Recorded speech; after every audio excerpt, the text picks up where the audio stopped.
yung nakuha nating pampas, no? Ayan siya. So, ilalagay na natin siya dyan sa ating Christmas tree.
So mga besh, yung una kong nilagay na parang lollipop at saka yung iba pang nilagay kong una dyan is tinanggal ko siya kasi na-distract ako or nadidistract ako pag tumitingin ako sa Christmas tree namin kasi hindi siya nabagay sa kulay ng aking bula mga besh.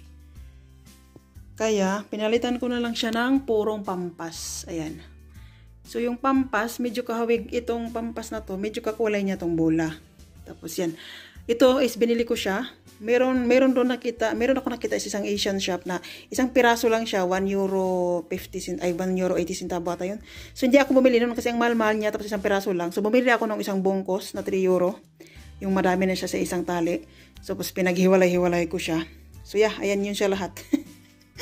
Nalagyan naman lahat ng Christmas tree ko mga besh. At itong pampas, yung pulot natin, so ayan siya. Okay naman ang kinalabasan mga besh. So, ayan na ang aming Christmas tree 2024 mga besh. Simple lang siya. Ganyan lang yung gusto kong kulay. Wala nang iba. So, sabi ko sa housemate ko, good luck sa kanya, no? Sa aming pampas na literal na galing sa kagubatan. So, good luck sa kanyang hatching-hatching. Medyo choosy itong housemate ko mga besh eh. Minsan nag-hatching-hatching to kapag maalikabok. So, yeah, abangan natin kung mag-hatching-hatching ba siya. Pero, yan yung aming Christmas tree ngayong 2024 mga besh. At ganyan yung itsura ng Christmas tree mga besh kapag malayuan. Ah, diba? Natutuwa talaga ako sa Christmas tree namin ngayon. Huwag nyo nang pansinin ito mga besh, no? Ito. Pero dahil sinabi ko, mapapansin nyo, no? So, ayan.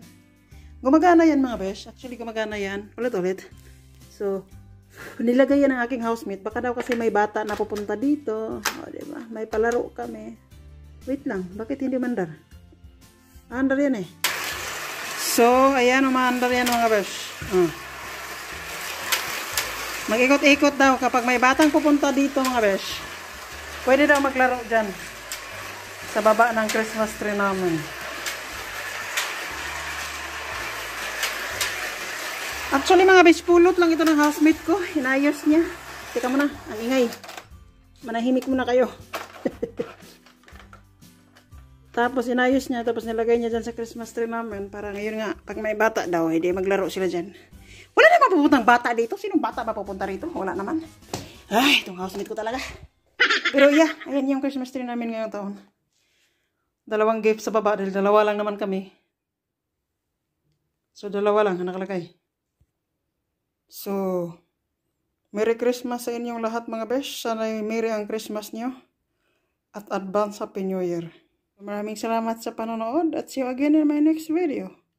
Ciao mga besh!